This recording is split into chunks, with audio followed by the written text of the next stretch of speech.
ৰাজ্যত বানৰ তাণ্ডৱ কচুৱাৰ কামপুৰ এলেকাত সৃষ্টি হৈছে বানপানী কপিলী নৈৰ জলপৃষ্ঠ বৃদ্ধি হোৱাত বিস্তৰ ক্ষতি সাধন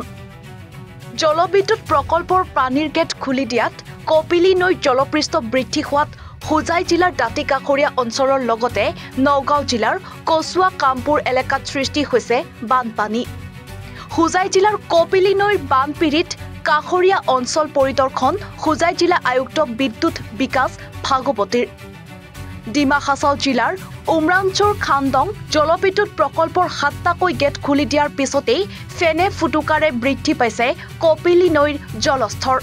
ইতিমধ্যে বহু কপিলী পৰিয়া অঞ্চল কপিলী নৈৰ বাঢ়নি পানীৰ কবলত পৰিছে পানী বাঢ়ি গৈছে কিবা শিবিৰৰ ব্যৱস্থা কৰা হৈছে নেকি এতিয়ালৈকে শিবিৰৰ ব্যৱস্থা কৰিবলগীয়া হোৱা নাই যিখিনি নদীৰ একদম কাষৰীয়া অঞ্চলৰ মানুহ তেওঁলোকৰ দুই এঘৰত পানী সোমাইছে আমাৰ মণ্ডল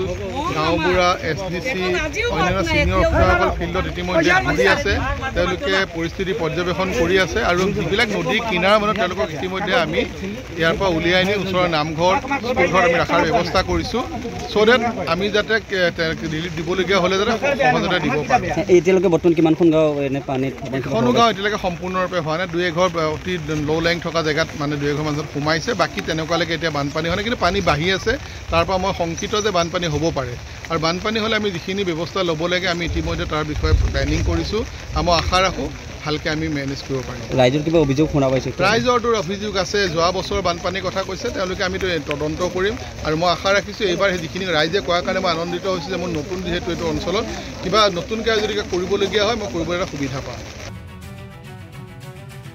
দবকাৰ পৰা জুহেল আমিনৰ ৰিপৰ্ট এনিফাৰত 24